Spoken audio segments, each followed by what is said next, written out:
Good evening and hello to everyone in podcast world that we were just talking about. I'm Rabbi Nick Renner here at Kehilat Israel, and I'm so glad to be joining you all again for Tales of the Talmud.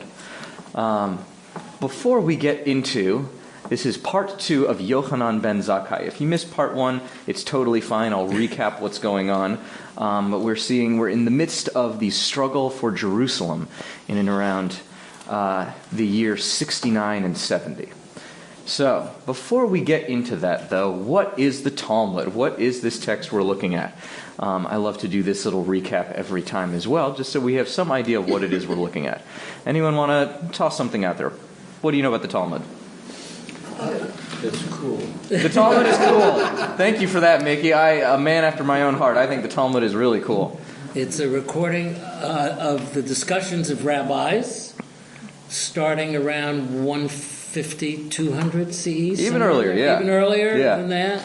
And being pretty much fixed around 700 CE. Mm-hmm. And there are two, what's plural of Talmud? Talmuds? Talmudim. There's two Talmudim, a Babylonian and a Palestinian. Yep. And you can guess where they come from. Indeed you can. The name is a hint. That's pretty good, Bert. Bert just gave us a lot of great info on it. You've heard my...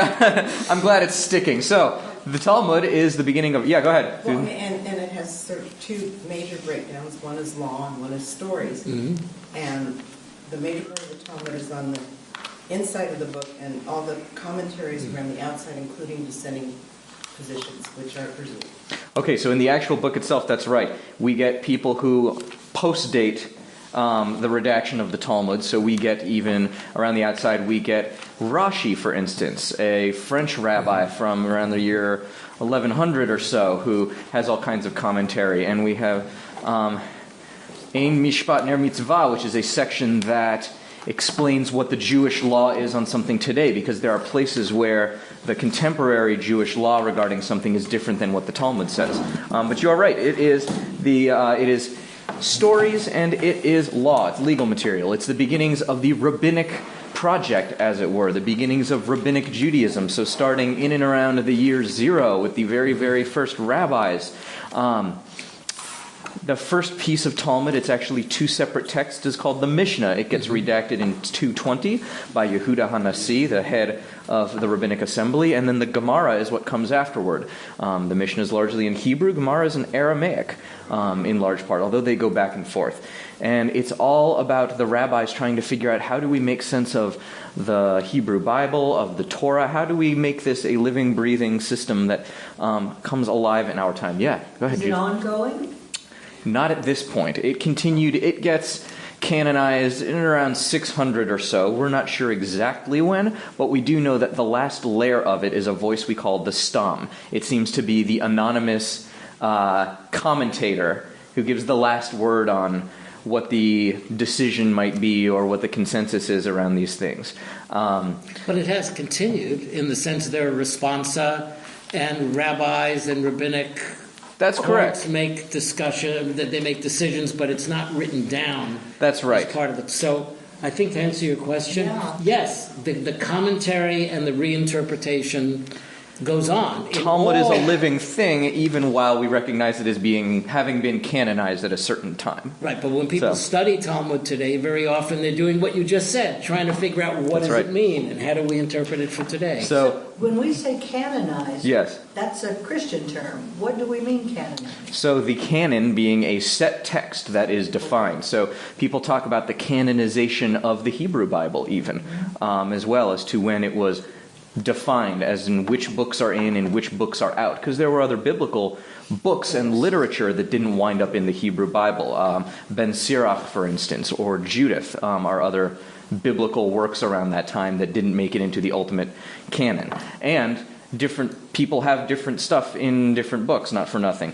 Weirdly enough, we're the ones that celebrate Hanukkah, the Jewish people, but the Book of Maccabees is not in the Hebrew Bible. It is in the Catholic Bible, though, which I always think of as a strange and funny coincidence. But so the other thing about Talmud, I'll say a couple of other things about the Talmud that we're looking at. It was oral. It began as a series of conversations, and it got written down later on. And so the orality of it, the oral quality of it shines through all the time, the way that they jump from topic to topic. If they are reminded of something or some piece comes up, it's not sort of as formally standardized as you might expect with like a written treatise of some kind. So one of my favorite examples of this is this cycle of truly outlandish stories about a rabbi who goes on this sea voyage and encounters dragons and whales and traders and all of these strange... It reads kind of like the stories of Sinbad or something like that. And it begins in a whole series of laws where the rabbis are talking about laws of building boats. And in the middle of this conversation about laws around building boats, they say, oh, and here's a story of a guy who went on a boat one time. So you get that conversational quality of it. Yeah, shining through very much. One could make the argument that the Talmud is sort of the basis of Judaism, that what came before was very much an ancient Israelite worship that was centered around the temple, it was centered around the priesthood, it was centered around sacrifice as a way of connecting with God. And in the wake of the destruction of all of those things, the rabbis were the ones who stepped forward and began to pick up the pieces. And so I've even heard it argued that what came before isn't even really Judaism in the sense of it, but that Judaism is very much a function of that rabbinic project, of that innovation that we get with the Talmud. I'm not sure I would make that argument that Judaism starts with them, but it certainly has made a profound mark on Judaism as we have it today. Yeah, would you accept modern Judaism began with them? Yeah, you could say that. Is there anything in the Talmud about sacrifices? So there are pieces in the Talmud about the sacrificial system, because at times they're looking forward to when the temple would be rebuilt. So they're thinking about how the temple would work, even in the midst of not having the temple. It's been said before that there are parts of the Talmud that are sort of utopian, that might not even describe a society that the rabbis necessarily conceived of existing, but it might be describing at times the world that they hoped for, in a way. The Talmud is also, it's elite. It's elitist. The rabbis were a bunch of men, elites in their society, who sat around and had this conversation in their Beit Midrash, and there's a tension there between them and between people who lived normal lives, were farmers or traders or merchants or the like. There's some arrogance on the parts of the rabbis. And they are pretty much just men. There are a few occasions where we had women. We actually had a notable woman in, I believe it was our story last week, one of the noble women of Jerusalem who was named and talking about her story and her fall. But it is a largely male work. So we do struggle with some of the elite quality of it.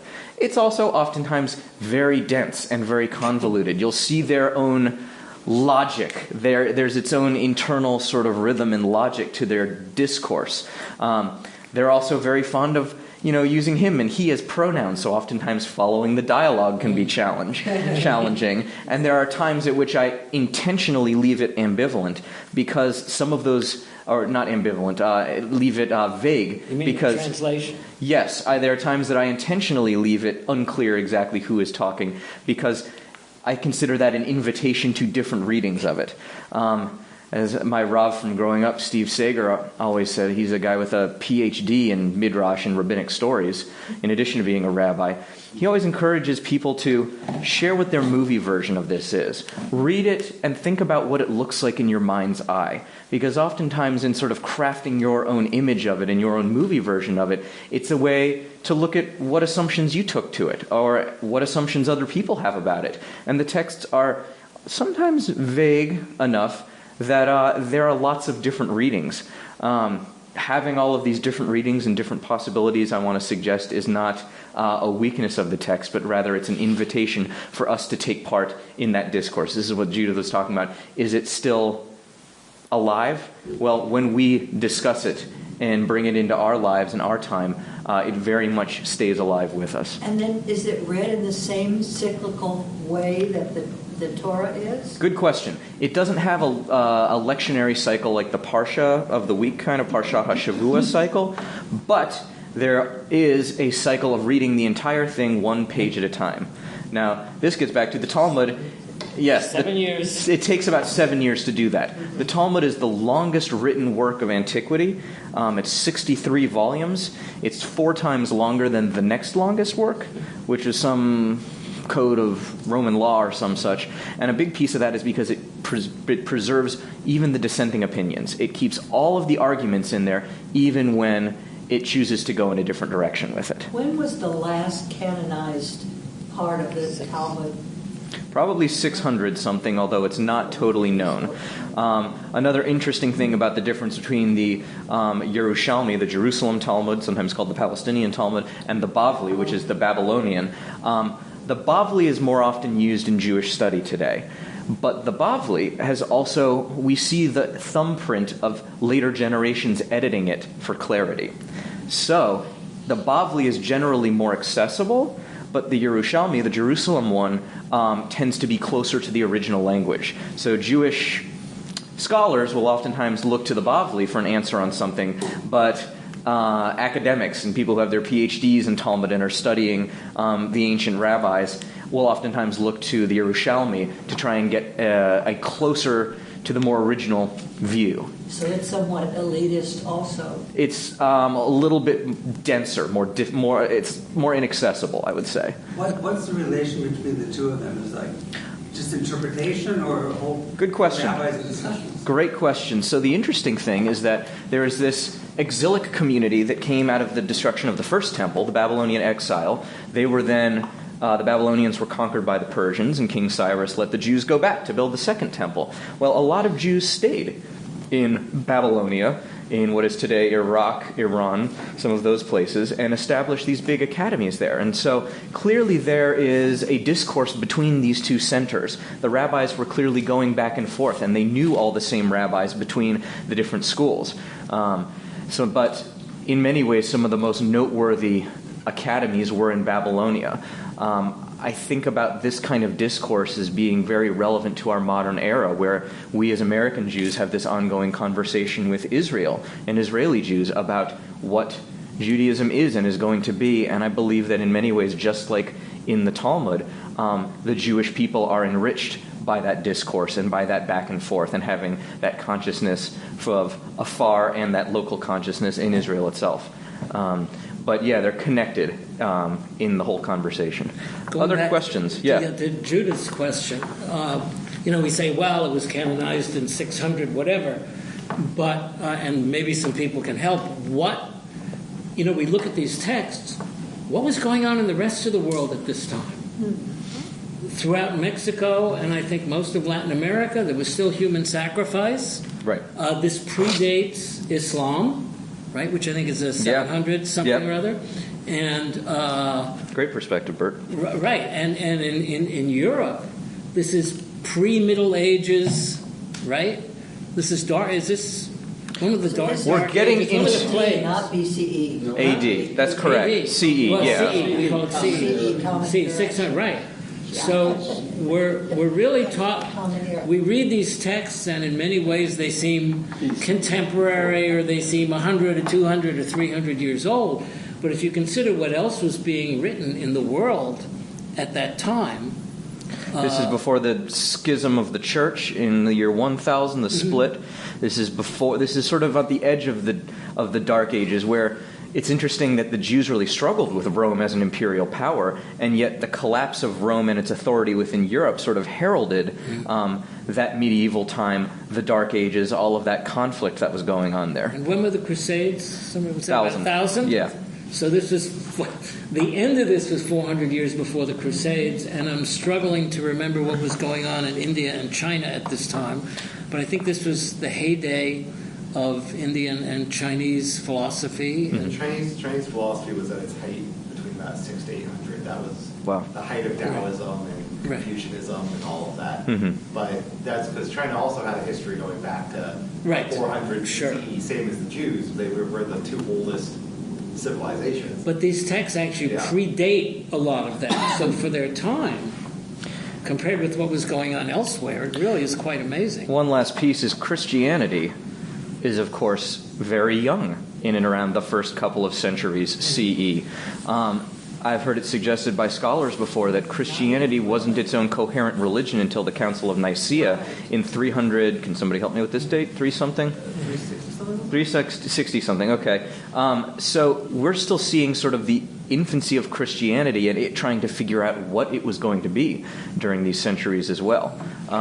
So even the interplay between the early rabbis and the Christians is an interesting factor as well. Well, wasn't the Mishnah before that even? The Mishnah was even before that. The Mishnah again was redacted in 220. And all those things, it's been way right. before that. That's right. So even the consciousness of the emergence of Christianity and its impact on the early rabbis here is also a really fascinating thing. Sometimes they go back and forth and in an academic sort of debate, and other times it's more poisonous. But it varies. So, lest we talk about the Talmud in the abstract for this whole time, I want to move us into our story for this week. So, here you go. Here's this. This is the second piece on Rabbi Yochanan ben Zakkai, the third in a row that we've been learning all about the destruction of the Second Temple, the destruction of Jerusalem, the fall of Jerusalem to the Romans. Last time, the last couple of pieces we got, I'm going to recap Kamsa and Bar Kamsa. The rabbis talk about how there were these two characters, Kamsa being some kind of a little insect or locust, so cockroach and son of a cockroach. And there was a confusion about which one of them was supposed to come to this party. There was great offense had, and this nasty, the Bar Kamsa, goes and makes up this whole story to the Romans and gets the Jews in deep, deep trouble with the Romans, with their emperor. And we see historically the beginnings of the Jewish revolt coinciding in and around the way that they describe it. So it's hard to say that Kamsa and Bar Kamsa were the actual triggering mechanism of the violence, but clearly the rabbis have this story about hurt feelings that they use to talk about it. The last time, the part 2 of this whole cycle of the temple was looking at the different factions in the city of Jerusalem.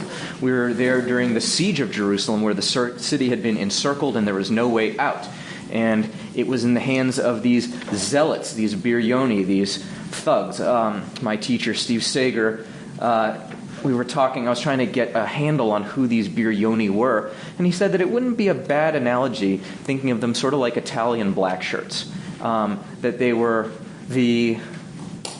ideologically very extreme, and they were sort of these street fighters and enforcers of the regime. And then there were additional sort of groups, extremist groups, Kanaim, who were the zealots, and the Sicarii, who seem to have been some kind of pre-ninja group of assassins actually operating in this time. So there were lots of these militants, and then there were the rabbis trying to figure out a way to turn down the volume, to turn down the heat on some of that violence going on at the time with all of these groups. So we saw in that story the Abba Sikara, the head of the Sicarii, negotiating with Rabbi Yochanan ben Zakkai to smuggle him out of the city without the zealots seeing, because the zealots were going to kill anybody who was leaving the city, and in fact they destroyed their own food stores to force a military confrontation, to force an end to the siege.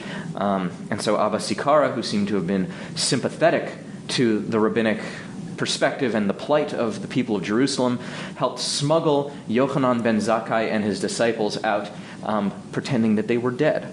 And so this is where we are picking up, is Rabbi Yochanan ben Zakkai has just escaped to the city of Jerusalem. We're going to learn this piece in Chavruta, which is the traditional mode of Talmud study. Chavruta, it's an Aramaic construct for the word chaver, for friend. This is how everybody has learned Talmud for pretty much its whole history, is you learn it in pairs. You learn it with a study partner. So I'm going to encourage this room to break into 2s or 3s. To learn, I'm going to let you all take a first pass at this story. You can move through it quickly. Don't worry about understanding every twist and turn of it, because it is strange and it is bizarre and you will see weird stuff happen. But I want to encourage you to take a first pass in Chavruta, and then we'll come back together as a big group to discuss it in fine detail and to go over all of the different meanings of it. So, ready, set, go. So, welcome back from our Chavrutot. Now we're going to do this as our full group discussion. Can I get a brave and valiant volunteer? Well, before we start the reading, I just want to reiterate that, again, this was not written to be accessible or to even be easy or for there to be an easy way in. So if it's challenging, you're in the right place. Why wasn't it? I mean, why wasn't there a better editor? That's a good question. I think it goes back to the sort of elitism of the Rabbinic Project, that they saw themselves, some of them did, some of them were more democratic or interested in the people and their experience. There's a story that we're actually going to do about opening up the Beit Midrash to more people, the democratizing of the Rabbinic Project. But there's a tension there with the elitism of it, which I think is a piece of it. Go ahead. I also just wanted to comment that until very recently in the time frame of civilization, the concept that the average person or anyone other than the social and political elite should be able to read or have any intellectual training, it's very new. It's only been a few hundred years that it's been considered anything but horrifically inappropriate to teach people who are not the political, social, and economic elite basic knowledge. These people would have been illiterate. The people would have been illiterate. They, the concept of esoteric knowledge. Yes. Even from the Greeks, who were probably the most widely literate people, still things like basic mathematics were considered esoteric and were only learned by the philosophers in the colleges, in the collegium. Well, books weren't printed till the mid-1400s. Yeah. Right. And these were people who spent the whole day just sitting around talking about this. It's not... To an extent, because we do know... from academies, weren't they? They were, but we do know that a lot of them also had trades. Yeah. So there's They a spent mix the there. nights then talking about it. Yeah, so, well, there's a mix. Some of them seem to have had trades, and then others of them, we saw this famously with Shimon Bar Yochai and the cave, where he's hiding in a cave for all these years and comes out and sees people laboring at work in the field, and he's so angry that they're not studying Torah, that they're actually working for a living, that everything he looks at catches on fire. He incinerates all of these things. So the kind of extreme piety of that, there's a tension there, I would say. So, was there a hand over here? No? Okay, cool. So let's jump right in. Can I get a brave volunteer to read about Rabbi Yochanan and General Vespasian? When Rabbi Yochanan reached the Romans, he said, "Peace upon you, king. Peace upon you, king." General Vespasian said, "You shall die for two reasons. First, because I am not a king and you call me king. Second, if I am a king, why did you not come to me before now?" Let's just take that much. Questions, comments? Vespasian wasn't a very nice guy. Hilarious guy. I'm going to kill you, no matter what. It's pretty clear. Yeah. So far, I understand. It makes sense so far. There's no right answer. The thing that doesn't make sense, and this is the thing that bothers Vespasian and that bothered the Roman scholars who were writing down the history of this time, was how this Hebrew knew of the impending death of the emperor and appointment of Vespasian because he was not considered by Rome at the time to be the choice, the expected choice. It was a lot of political backroom last-minute deals that elected this general who'd been sent to the useless end of the empire to put down a rebellion of a bunch of Jews. That was a shit assignment. That wasn't a good assignment that he was given. He was supposed to be there for 20 plus years and never come home. Right, so let's get into that history real quick. I'll do this in a whirlwind thing. I had to go and look up a bunch of it because it is convoluted. Vespasian became the emperor, but he was not yet the emperor. He was the commander of Roman imperial forces in and around Palestina, as they were calling it. Although I don't know that they'd renamed it that just yet, but it would be. So the land of Israel, still. While he was laying siege to Jerusalem in the year 79, Emperor Nero committed suicide, which caused a short Roman civil war called the Year of the Four Emperors. Two other emperors came and died fairly quickly, and Vitellius was appointed emperor. However, Vespasian's military command, actually, like his underlings, proclaimed that no, he was the rightful emperor. So he marshaled Roman forces that were all along the periphery, as you're talking about, in Syria, Primus, and Pannonia, and they marched on Roman bases in Egypt and Rome itself. When Vespasian left, when he departed the Israelite theater, he appointed his son Titus to be the commander of the army in his stead. So Titus was actually the one who sacked Jerusalem. in the year 70, 1 year later. Titus attacked it with about 70,000 people. There were 30,000 Jewish defenders, all of whom were killed. And it's believed that this war killed 1.1 million people. A massive, massive devastation. If you think about how much less densely populated the world was back then, we're talking about a really wholesale destruction of the society. Did you say there were just 30,000 Jews there, or 30,000 Jewish soldiers? In Jerusalem, were the defenders of Jerusalem. People were where? The war was all over the land of Israel. Okay. So that's the bigger picture. But the Jerusalem piece itself, they killed everyone there. So that's the history. We're seeing this rabbi essentially walk into this very interesting interplay going on in Rome. This is before that. This is right on the edge of it. Before. Vespasian was general in 69. He became emperor, and Titus took over as general in 70 and sacked the city. This is right on the edge, yeah. Yeah, go Is ahead. your point that Vespasian, when he heard this rabbi calling him king, he already knew he was going to be king, but he wondered why this other guy would know? Good question. Well, you implied that he sort of knew it because he was marshaling all his forces to make it happen.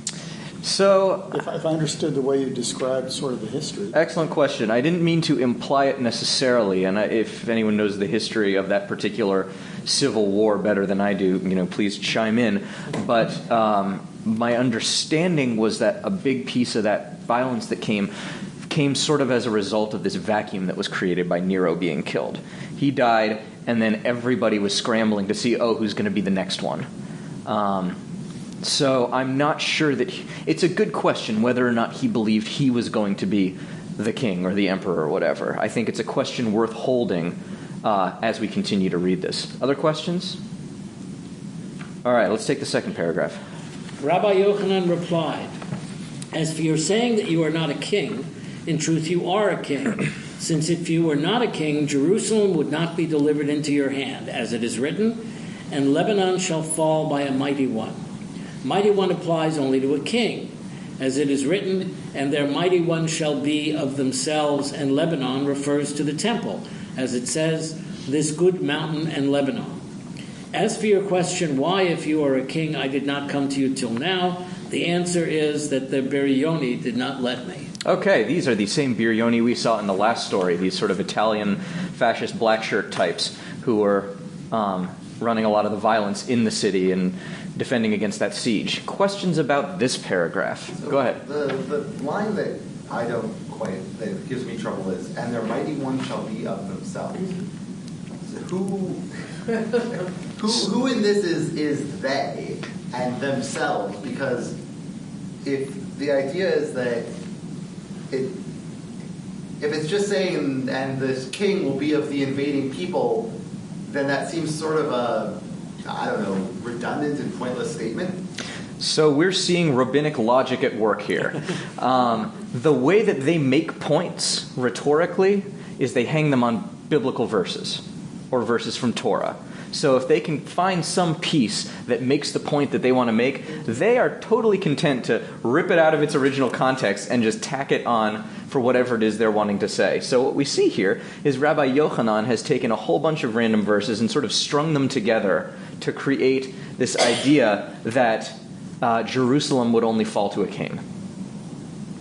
So I want to say, I would caution you about reading too much into each individual verse. You're certainly invited to do so, and there's a lot that you could drash from it, but sometimes they're just using it to score a rhetorical point. Sometimes they're using it for the meaning. But I wouldn't get too hung up on it, is I guess what I'm saying. Other questions? If this is actually a conversation, here you have this rabbi quoting Torah to Vespasian. Yeah. Who wouldn't know Torah. He wouldn't know Torah, and why would he care? Why would Vespasian care? Now, where is this happening?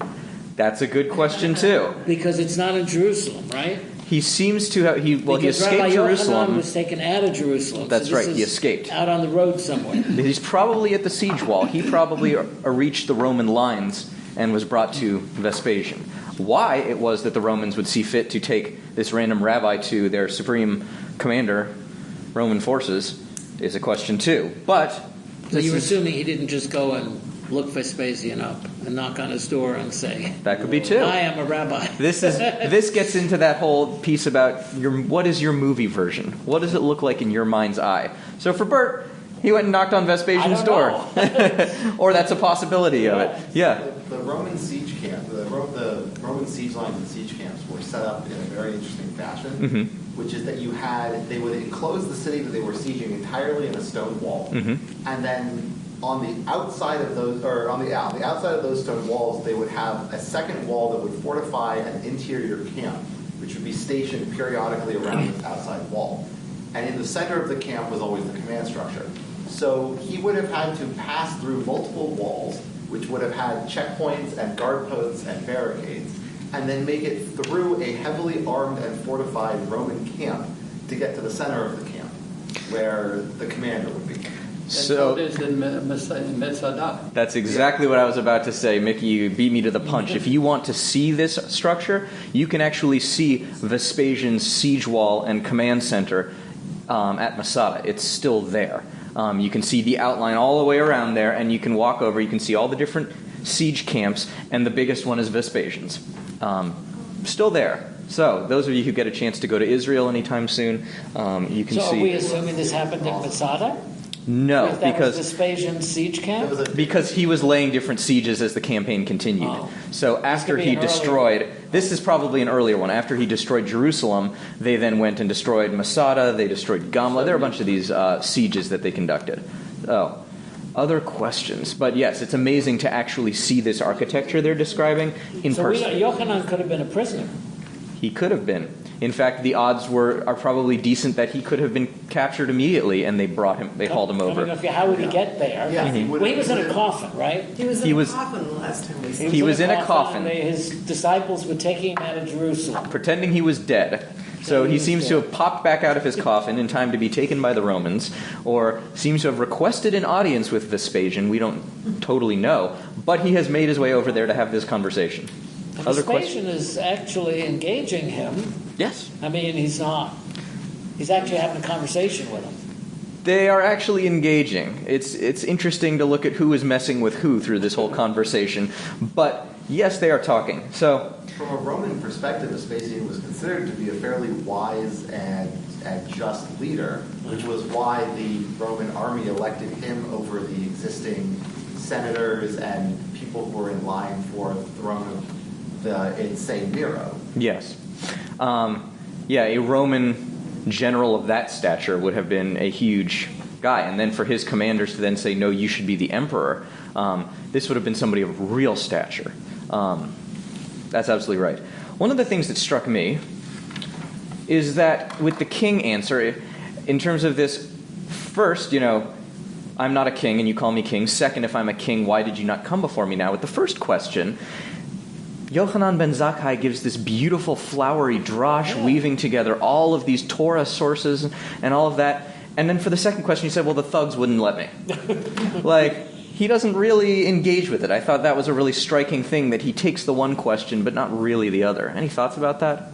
Well, I think he was just, the second one was just, he had a realistic answer to. Mm-hmm. That's true. I was a prisoner. Yeah. My own people were holding me prisoner.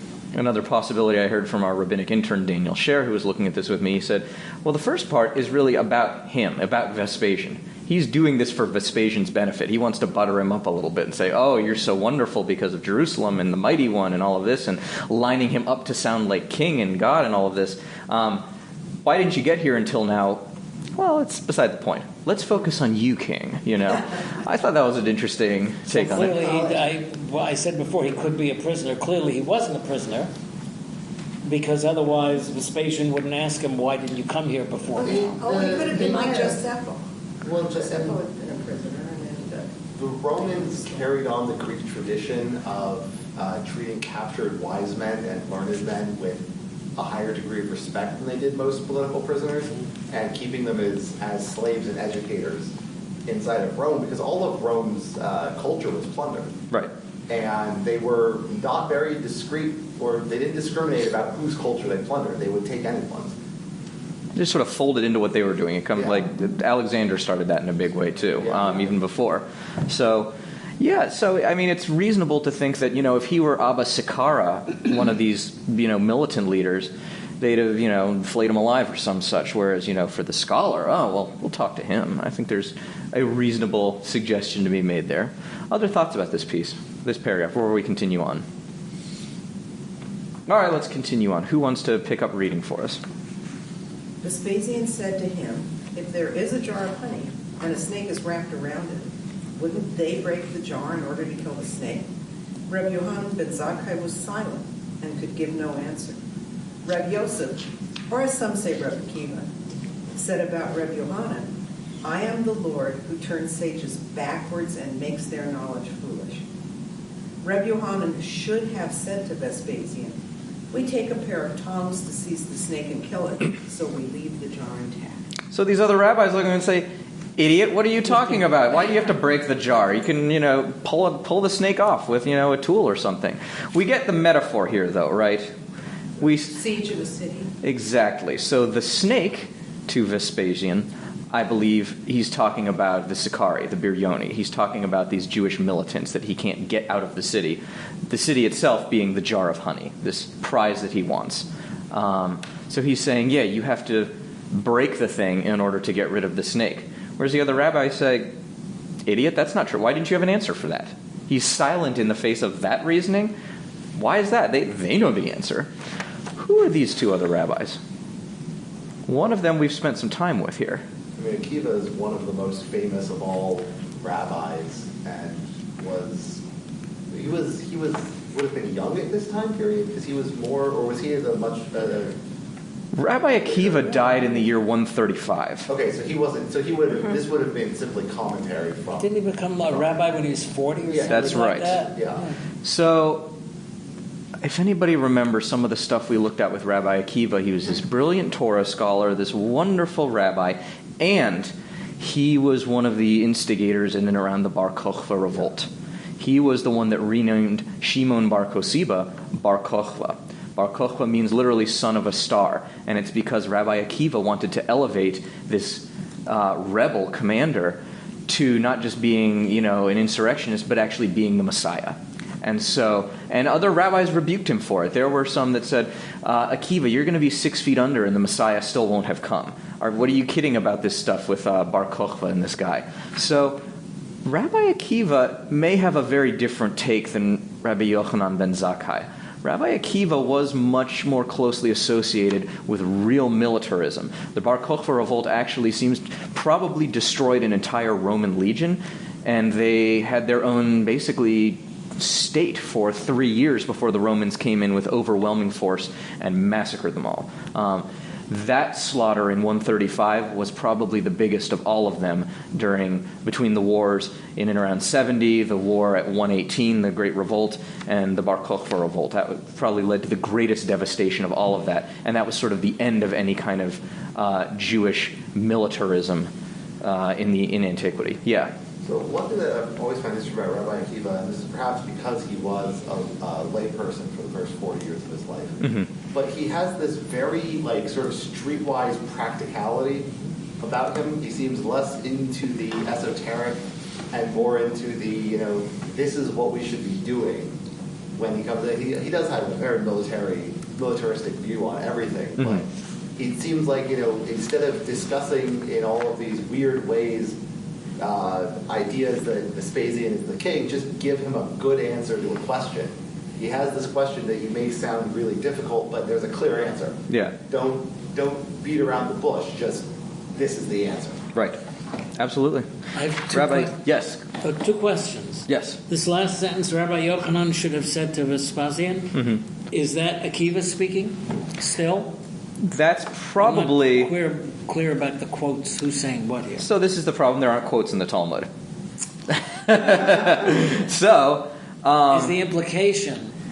I think the Akiva went on to say this, or is this some commentator saying it? The implication is that either Rabbi Akiva or Rabbi Yosef, whoever is writing this down, whatever later rabbi is saying that rabbi is saying, they're saying that Akiva or Yosef, by using this verse about I am the Lord who turns sages backwards and makes their knowledge foolish, they're saying that Rabbi Akiva or Rabbi Yosef, whoever it is calling Yochanan ben Zakkai an idiot, and saying and they're tagging it with their Torah verse, with their biblical verse, and then saying this is why it's wrong. Whether Akiva went on to say that or whether the Talmud is just saying that, the stam, not clear. Can you? Yeah. About the tongs? Well, I was just wondering, are they really saying that he's an idiot, or are they just going, oh, 20/20 hindsight, oh, I should have said that. Okay, that's totally a possibility, that there's a sadness to it. That look, this great sage has been turned backwards, has been turned foolish. How tragic is that? I think you can absolutely legitimately read it that way, for sure. The other note I wanted to make, who Rabbi Yosef is. He was a rabbi from the 300s, and the head of the academy at Pumbedita, which is in what is today Fallujah in Iraq. So he was a very, very smart guy. He succeeded Rava, another very, very smart rabbi. He was also, in the middle of his life, went blind, and so he then went on to memorize the whole Mishnah auditorily, listening to it from his students. The other thing that's funny about him, he had this great legendary sense of humor, and would regularly make these pronouncements. Like one of the ones I found was that you can curse at a dog all you'd like, and it will still wag its tail, which I think was funny. But anyway, he had all of these. He even said at his 60th birthday, it was reported that, great, I can cause all the mischief I want now because I won't die a young man. So that is Rabbi Yosef. So it's not clear whether it's Rabbi Yosef, the great scholar and head of the academy, who is doing this critiquing, or whether it was Rabbi Akiva, a much earlier scholar who was connected to the Bar Kokhba revolt. Yeah. And I wondered, too, because they say it was either this one or that one. Does Akiva's name lend a little more credence to an idea, It's perhaps? a bigger name. Yeah. Yep, it is. That's true. Can you talk about tongs? What about It's them? just such a weird. I think it says somewhere I think it's in the Talmud, the 10 things created before the universe. Okay. And one of them was tongs made with tongs. Was there something special? I love that. Bert, I'm not sure. Is there something special about tongs? Bert, you may have stumped me. The imagery of tongs in the Talmud, that might be esoteric enough that I don't have a good answer for you off the top of my It's head. not one of those things we keep around the house nowadays. Well, it was use of fire to make the for fire. Oh. Yeah, I was going to say I got three pair myself, like one that I use for the grill and one that I use for indoor cooking, and yeah, so there certainly is utility to it. I'll put it like that. Common, I mean, it's a. So it was a common implement that they would have around? Yeah, if you needed to move a log in the fire, you had a tong. Yeah. If you needed to move coals for cooking or a hot rock to put on your pot, you would have it's just a bent piece of metal. See, I didn't live then. I don't have. Yeah. And I'm a semi-vegetarian. I don't have tongs. Sorry. That's what, I don't cook meat. 60s, 70s years, I think the Pompeii exhibit. Yes. Pair of tongs. Or pair of tongs. Really? Yep. There you go. So, the discourse of tongs. I gotta find the tongs. Yeah, go ahead. Kochba means the son of the star. Yeah. Why did my mother tell me it meant the hammer? The Jewish hammer. You're talking about Maccabee. Judah Maccabee. Maccabee. Makevet is a sledgehammer. Maccabee is the hammer. That was the other big notable uprising, and we're actually probably going to come back to the Maccabees in this conversation too. So I'm glad you bring that up. But Well, yeah, it's my confusion. yeah, no, but that's okay. That's good to hold in this space. Did you have a question? No. Okay. All right. Let's in any other pressing questions? Let's continue on. There's a great, important discussion to be had here. Another one? Another one. Thank God. Baruch Hashem. Meanwhile, a messenger arrived from Rome saying to him, "Rise, for the emperor has died, and the noblemen of Rome have decided to make you head of state." At that time, Vespasian was wearing only one boot, and when he tried to put on the other, he could not. He tried to take off the first, but it would not come off. He said, "What is this?" Rabbi Yochanan said to him, "Don't worry, for good news has reached you, as it says, good tidings will make the bone fat." But Vespasian said, "What do I do?"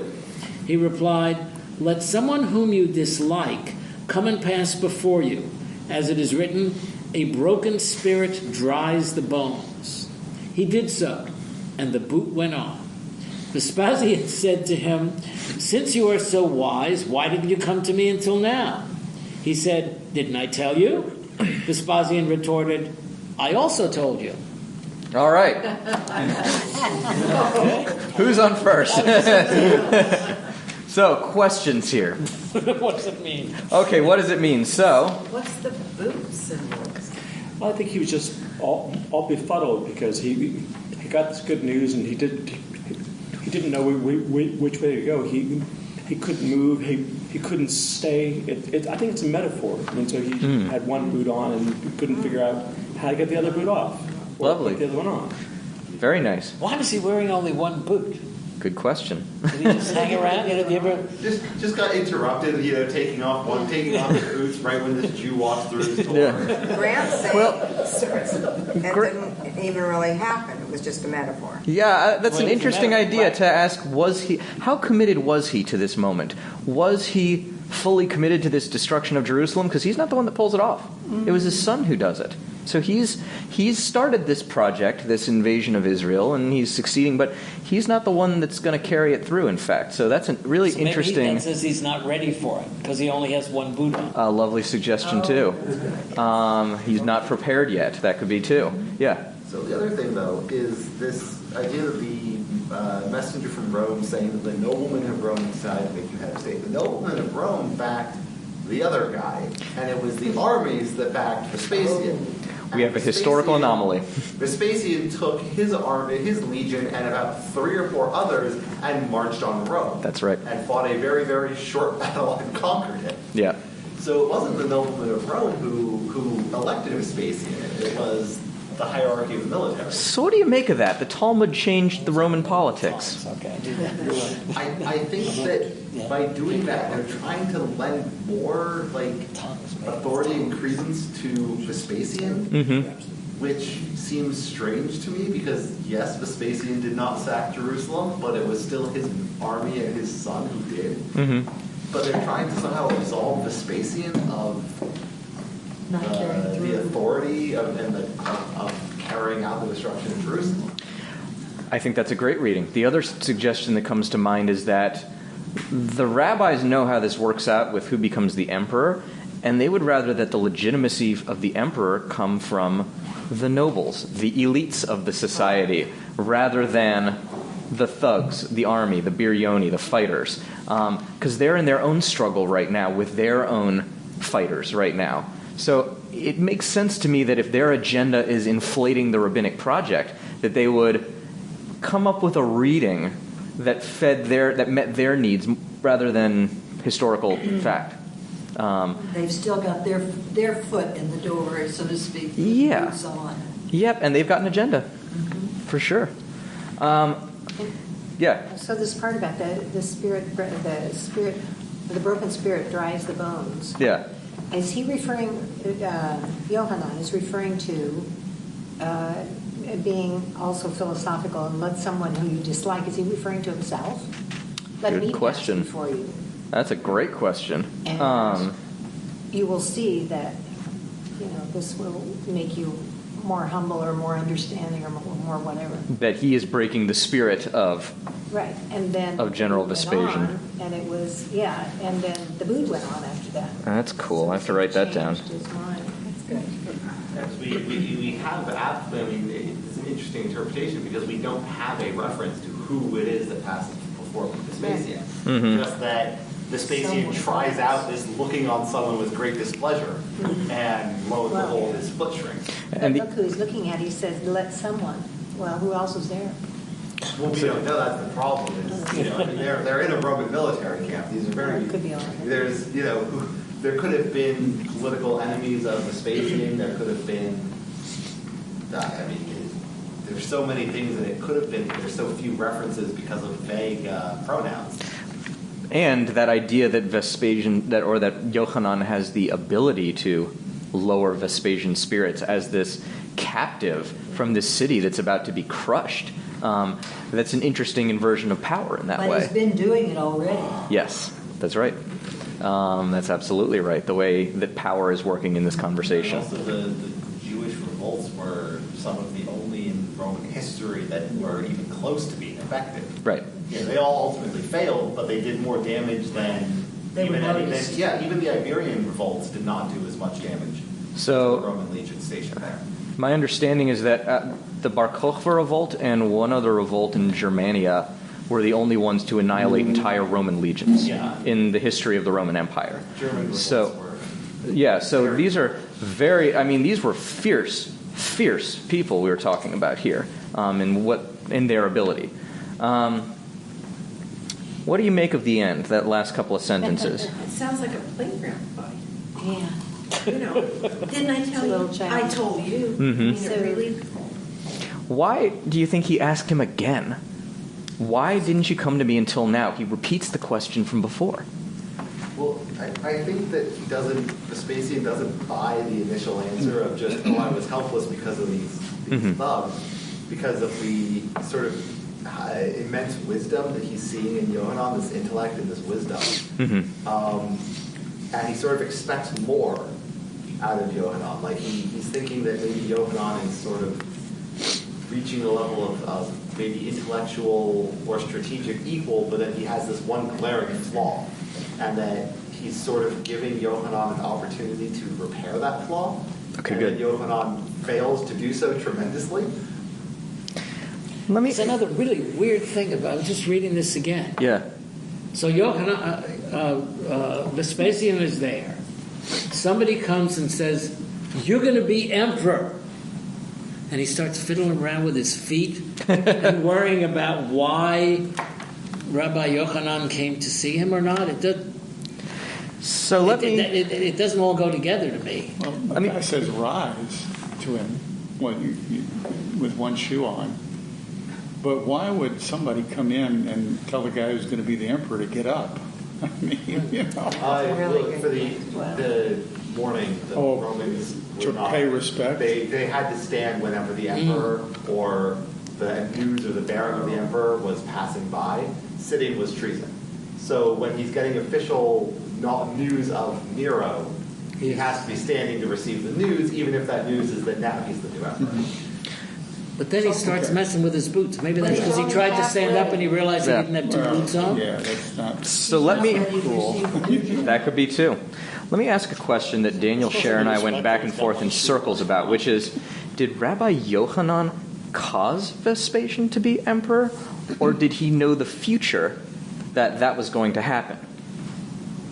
What do you all think? We went round and round with that question, because that question affects how you look at this sentence here. You mean because he called him king at the beginning? Yeah. Does That was the Vespasian... word for king and emperor. Those are two different words. in the Hebrew, I'm not sure they are. Oh, okay. That was my... I would have to check, but it feels like prophecy to you. Yeah. That was and what... The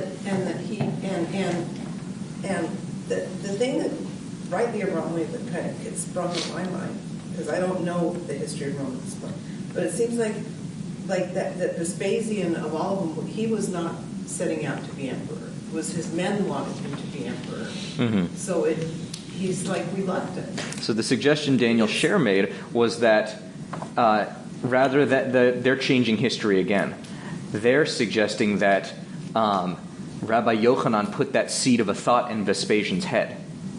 So therefore, Rabbi Yochanan actually caused it. I had thought it was. My first reading was more along your lines, that it was more prophetic, that it was looking into the future in some way, or understanding the course of events that are happening right now to see that as the logical outcome. But it's a good question as to whether or not Rabbi Yochanan was foretelling it or causing it. I mean, it seems like a prophecy because just like all of a sudden, Yohanan, who's been in Jerusalem under watch of the Biryani for a while, decides that now this is the time he absolutely has to get out of the city, and he absolutely has to go and speak with Vespasian now so that he can be there for this discussion, which seems something that is the prophetic nature of this prophetic side. If it was being smuggled out in the coffin, so to say. Yeah. Was he really going to Vespasian, or was he just caught? Good question, too. When you're escaping like that, you're not going to the leader. But you get outside the walls of Rome, or the walls of Jerusalem, you get away from the Verona, you're still inside of the Roman siege wall. Yeah. There's nowhere to go. Right. There's no escape from Rome. Yeah. You don't have anywhere to go once you get out. When Vespasian says, if you're so wise, why didn't you come to me until now? If you know so much, Daniel Scher's suggestion was, wow, where have you been? If I could have been emperor, last year, why didn't you come out then? Yeah, exactly. Which was an interesting thing. Or is he repeating, challenging him, why didn't you come till now? You didn't give me a satisfactory answer. It's not clear. You can read it both ways. But, and Rabbi Yochanan ben Zakkai says, and it makes sense, well, didn't I tell you? I already told you where I was. The biryoni held me up. I couldn't make it. Get over it, What do you think of this retort, of Vespasian retorting, I also told you? I mean, I sort of think that's that line where he says, if I'm king, you didn't come before me. Since you took so long to come to me, I'm going to kill you. Yeah. Like referencing that earlier line in their discussion. It could be that line. It could also, I wonder, be if he's referencing that line about the honey and the snake. Saying, oh yeah, you don't know where... You don't know, you don't have a good answer for, where it was, why it took so long? Well, I don't have a good answer for, how to remove the snake without destroying the jar. I wonder if it's that kind of... That makes more sense. Reciprocal push. All right, to the next page. Vespasian said, I'm going to Rome now, and will send someone to take my place. But you can make a request, and I will grant it. Rabbi Yochanan said to him, give me Yavne and its sages, as well as the family line of Rabbi Gamliel. Rabbi Yosef, or some say Rabbi Akiva, said about him, I am the Lord who turns sages backwards and makes their knowledge foolish. He should have said to Vespasian, spare the Jews this time. But Rabbi Yochanan thought he wouldn't even do that much, and there wouldn't even be the slightest salvation. Questions? So is he saying save the sages, Rabbi Yochanan? Yep. And let him have Yavna for the Sanhedrin. Let us have our elite people. And Akiva, or Yosef, or some say Akiva, is saying he should have said save all the Jews. Is that? Yep. And that Rabbi Yochanan didn't, because he thought if he asked to save all the Jews, Vespasian wouldn't have given him anything. Is the perfect the enemy of the good? You heard that expression before? Yeah. Or don't ask for too much? Don't push your luck. Yeah. These are the people with the knowledge, and they're the ones who are going to bring out the Torah and all the comments that have been written and discussed. Mm-hmm. And that's right. It's more important to get them out to continue with the thing.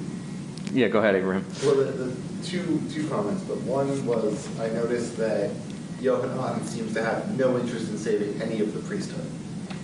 That he seems to, I think, strongly... It seems from a lot of these things that Yochanan may well blame the priesthood for the state that Jerusalem is in, being besieged and overrun by fascists. But also with this whole thing with Yosef, or some say Akiva, I get this feeling, this picture in my head, where sometime in the 300s during Joseph's time, maybe he's talking about something that Akiva said, and then 100 or 300 years later, when this is being finished by the three people who redacted it, they're going like, oh well, Yosef said this, but maybe Akiva said it. Sounds more like it sounds more like something Akiva would have said, because it's a little harsh for Yosef. It's possible. But they oftentimes actually mention it when they have that. They will preserve. Shmuel said, Rav said in the name of Shmuel this thing. They'll actually preserve those lines of this person said this thing, which was said by this other person. Okay. So they do that frequently enough that I'm guessing there was an actual dispute. Where uncertainty. 400 or 500 years, in the year 4 or 500, they could have been sitting around talking about, was it the guy from 300 or the guy from 135? And one academy might have had one answer to it, another academy might have had another answer to it. So is this the compromise? That could be too. Let me sources. Everybody gets something. Now back to that question. Yeah, go ahead. No, it just, what keeps spinning around in my head is, until last week and this week, I mean, I thought I had it pretty clear that there was stories and there was law. But now there's stories, laws, and history, because this is history. It may be history presented in a personal way, but it's still historical. I'm reluctant to call it history because I don't think that what they're doing fits within our Western idea of history. I would say that their memory is the word I would use. What they're doing. What did you call it? Memory. Memory. Yeah. But it's still they're remembering. Vespasian. No, but you don't know that they actually talked and had You this don't know that they conversation. talked, but you do know that It's not. Vespasian became the emperor. They're making meaning of what it is they remember happening, is what I want to suggest, rather than chronicling history. And looking at the results and trying to determine That's right. how it got there. That's right. Let's return to that question. As to why did I not come to you till now, the answer is the Biryoni did not let me. What do you all think of that? Cop out. Maybe it's a cop-out. And then the fact that he is silent about this question of the snake around the jar, that made me wonder, did he want the Romans to destroy Jerusalem in the Biryoni? I mean, it seems like he wants the downfall of the priesthood, and potentially is either aware and willing to take the risk, or not fully cognizant of the fact that the downfall of the priesthood is also going to be the sack of the temple, the pulling down of the temple, the burying of the temple under dirt and rubble, and erection of a market street over the side of the temple. I'm wondering if he wants the current political situation of Jerusalem to be torn down, and may not understand the full ramifications of how brutal the Romans were going to be. That's a possibility. Conquered these cities and then left the cities more or less intact. If you put that idea along with the end of this, where he basically says, "Save the rabbis," and let Jerusalem go. Yeah, he asked to save the city or the people. Now, he also would have had an example of what happened. Suppose the siege had been lifted. What would have happened to him and the rabbis? The Biryoni were wanting to kill him for leaving the city. We have another example of what happens when the fundamentalists, the armed fighters, won. The Maccabees. Back to Makevet, back to the hammer. The Maccabees, after they defeated the forces of Antiochus, they went and slaughtered all these Jews who they felt like had assimilated or were not pure enough. You can look at the Hanukkah story as a Jewish civil war of its sort. I'll bet Rabbi... Sorry, go ahead. I'm going to say, a Jewish civil war with a bad outcome. With a terrible outcome. The first person that Judah Maccabee killed was a Jew. That was the beginning of the Maccabean revolt in the book of Maccabees. Was a Jew was bringing some sacrifice to Jupiter or some such thing, and Judah Maccabee slaughtered him in the street, one of his own people. They were notable for performing forced circumcisions when they came across Jews that they were forcing into this. I mean, these were truly brutal guys. And you can bet that Rabbi Yochanan But it's very fundamentalist, you say. Yes, extremely. And you can bet that Rabbi Yochanan ben Zakkai knew the Hanukkah story. He probably knew the story of the Maccabees and the Hasmonean dynasty and its corruption that came afterward. When the fundamentalists won the war and took over and had their own government, it became really corrupt within a couple of generations. You can bet that he knew those stories. So the question, what of his silence in the face of, if there's a snake wrapped around the honey jar and he's silent, how intentional is that? The other rabbis are saying, it's his wisdom is failing him. The Holy One made this sage turn foolish. That's a question to me, actually. It certainly fits his description of what was happening. That was his choice. So it also would make sense for Akiva then to have said that, because Akiva was that fundamentalist, that militant, that violent extremist. Akiva lifted up the rebel to be the Messiah. Akiva was attached to that project. So now, the end of the story. Let me ask a question about all of this, where they keep saying that his knowledge, the sage has been turned backward, and his knowledge is turned foolish from these guys who came centuries later. Does that sound fair? Yeah, because it's either that or they have to say to themselves he was a traitor to Interesting. the Jewish people in their view. It strikes me as a certain kind of Monday morning, quarterbacking, saying, well, I would have done it differently. Yeah.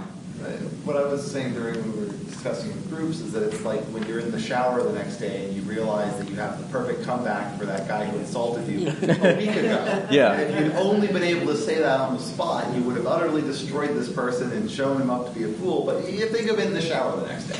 It makes me think about, people saying, oh, well, if I had lived in the American South during the Civil War, I never would have had slaves, and I would have fought for freedom and all of this stuff, when we know that a lot of people didn't.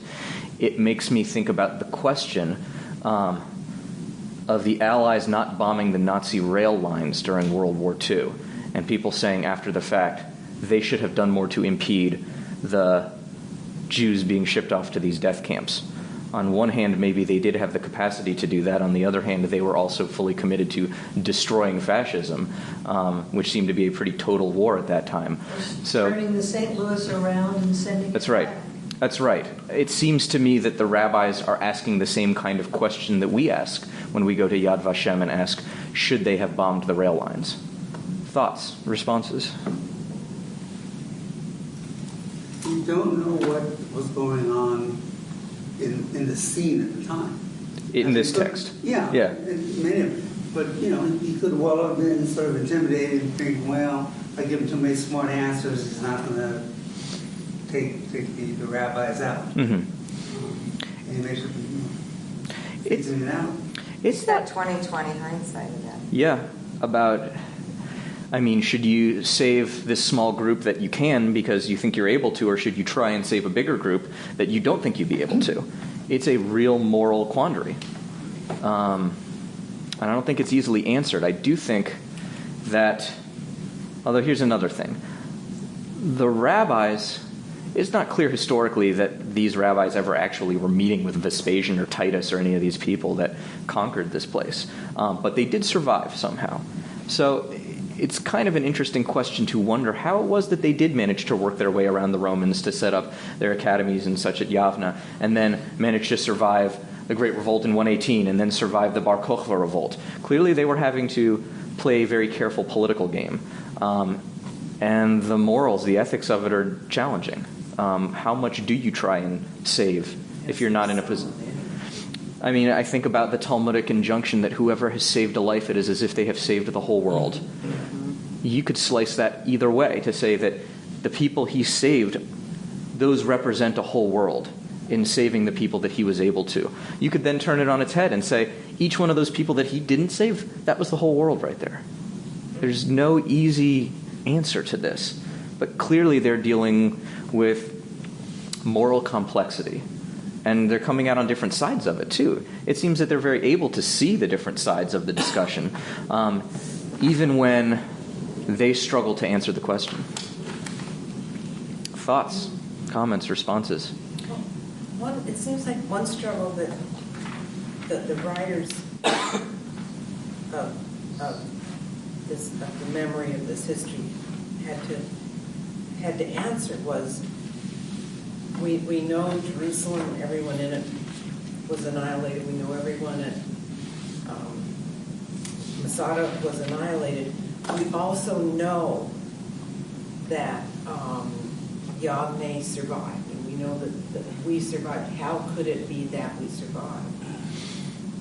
And this could be the answer to that. Are you speaking to a certain kind of survivor's guilt?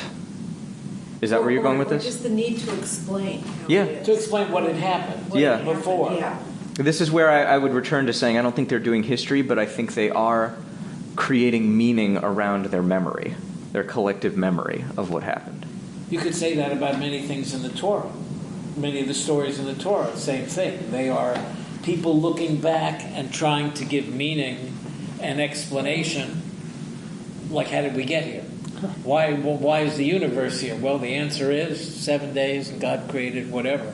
We still do that on a very personal level as well. Yeah. And I have heard, I think about Rabbi Tzvi Yehuda Kook, who tries to make meaning of the Holocaust in the 1970s by saying that it needed to happen in order to create a certain kind of messianic reality within the Jewish people and to excise the ones who weren't going to go and settle the land and take the land. I mean, this was very much, this is the ideology of messianism in service of the settlement movement in the wake of 1967. We'll be talking about that May 4th. I think that'll be with me as well. But it's a certain kind. You can get into dark places with that kind of rationalization, I think, and I think Rabbi Tzvi Yehuda Kook certainly did with his kind of messianism. But these are guys who are trying to, make sense of this destruction that they suffered and what was their role in it and what could they have done differently. And clearly they do judge Rabbi Yochanan ben Zakkai for not doing more to save them. But it's not clear he could have. Yeah. And also, usually you ask for the most and then you bargain down. Mm-hmm. You know what I mean? That's one approach, sure. Assuming that Vespasian didn't have him executed for an outlandish... Because the whole thing starts out with Vespasian saying, I'm going to kill you for two reasons. Wait, you know what? Yeah. I think it says that, but it doesn't really say that. Okay. It says, you shall die. It doesn't say I'm going to kill you. It says, you shall die. Okay. You could separate that out. I think to me at least, I think the implication of it is that I would have you killed. Like, you will die for, that you didn't, that you are calling me king and I'm not, and that's inappropriate, and apparently makes him eligible for death. And if I am a king, why did you wait so long to come to me? You needed to have come to the king before now, and that makes you liable for the death penalty. So I'm going to kill you. Yeah, that's the way I read it. I mean, I'm happy to entertain other readings too. I think that's part of it. But why would Vespasian all of a sudden say you can make a request and I'll grant it? Well, this gets back to that question. Yeah, go ahead. No, I was thinking that too. Like, after he's saying he's basically a heretic and doing all this, that, and the other, and he's going to die, then he goes, okay, unless it's his last wish. Vespasian, Rabbi Yohanan helped Vespasian out of a tough spot. This guy couldn't get his boot off. And he couldn't determine if we're using the boots as a metaphor for his willingness to, wage war on his own country to claim the throne. So he's this saying is a reward. This is a reward for him for the advice and for the knowledge and the wisdom that was given. Mm-hmm. And for the challenge, which he seemed to enjoy. And why didn't he go for the big one? I come back to Joe as well. Why didn't he ask for... Go ahead, Robert. Well, to the point I think you and others have made a couple of times, this is, to me at least, this is made up. Mm-hmm. To a large degree made up, hanging on some known, available, convenient facts, because otherwise it's not credible. Mm-hmm. But there's enough credibility in the facts that it's hanging on, but it's made up. I mean, they know what happened. Mm-hmm. Yavne and the elite survived, and most people were killed, and Vespasian was around, and this, that, and the other, and it's a marvelous story they wove around how this could have happened. I think that they also do a beautiful job of holding their leaders and the people that they revere with a certain kind of ambivalence, that they're able to look at their own rabbis. Rabbi Yochanan ben Zakkai saved the entire enterprise, and they're still able to hold some ambivalence around who he was and what he was able to do. They're not trying to deify their own people. It's different than like the Roman impulse to build a statue to the great conqueror. They're holding some real ambivalence around their heroes. But look at the Exodus story, which is marvelous, and then the people are bellyaching nonstop. And Moses is imperfect. He's the greatest prophet that ever lived. It's pretty constant throughout our history that there's no perfection around. I think it's a really important part that differentiates us from other faith traditions, that our greatest leaders are not perfect. Our story starts with, the Jewish story starts with failures. Yeah. Starts with failure after failure. I mean, At the garden. Yeah. Adam and Eve failed. Mm-hmm. Cain failed with Noah. He failed to keep his people alive. He managed to save his small family and 2 of every animal. He failed to. Mm-hmm. But if God says God failed. God, I made God these said, people. I made these people. This didn't work. Let's flood it out and try again. Flood it out. I got to try again. And at every step, the Jews fail. They sell their brothers into slavery. They sacrifice their firstborn children. They steal their birthright from the attempt to. Yeah, I was going to say, we're not going quite that far. That's the Christian reading there. So Abraham attempts to sacrifice Isaac, fails. Mm-hmm. Isaac gets failed to sacrifice him. Gets tricked out of giving the birthright to the correct child because it's stolen. And then, this kid sold into slavery who then becomes this great leader. There's always, all of the great Jews seem to have these moments of utter and complete failure. And we've done okay. Footing We've of the done whole okay. Jewish tradition. Yeah. And it was this way, but on the other hand, Rabbi Yochanan ben Zakkai didn't manage to save all the Jews, but he did save the line of Rabban Gamliel, the leadership of them. He saved the academy at Yavne. He saved this enterprise that we're talking about 2,000 years later as resonating and reverberating in terms of our moral choices and moral complexities of our time. Yeah. Especially with having just done Passover, Diagon. Not bad. Not bad at all. Maybe not good enough for Rabbi Akiva, but not bad. Not bad. And I think there is some real Torah in that maybe the perfect is the enemy of the good. Maybe we can take that brokenness and some of those failures and continue to strive and know that, we're not going to make perfection. we just keep working. Yeah. Maybe we can have a little more Rahmanas than Rabbi Akiva had. But then again, that impulse to, we ought to do better is also a really important impulse. Rabbi Tarfon says in Pirkei Avot, it's not upon you to complete the work, but you also can't walk away from it either. You can't desist from it. So we have this tension of, yes, Rabbi Yochanan ben Zakkai is a great hero. Yes, he had a tremendous failure. And yes, we would aspire in the coming centuries to do better. I think there is great lesson for our time in how we look at our Jewish life post-Holocaust, post the Shoah, and the failures and destruction that we experienced as a people. The destruction they're dealing with here is more profound than even we experienced in the 1940s. So there's a lot for us to carry in terms of how it is that we build a Jewish future. How do we build a Jewish state? How do we build an Israel, a place that we love, and we may have higher expectations for it than it's currently meeting? That's a tension that we currently hold around Israel, around a lot of the discourse with various politicians and peace deals and the settlements. There's a lot of stuff there where we have the reality of something, and it's beautiful, and it's an incredible accomplishment that we've built, and we keep working to do better. I think there is a lot in how what this tells us and what it shows us, what it demonstrates to us about what it means to be in a Jewish present, to make meaning and hold a Jewish past and Jewish memory, and to build a Jewish future going forward. So with that, I will say good evening. It's a pleasure learning Talmud with all of you. I look forward to continuing next time. We'll look at something a little lighter than the destruction of the temple going forward.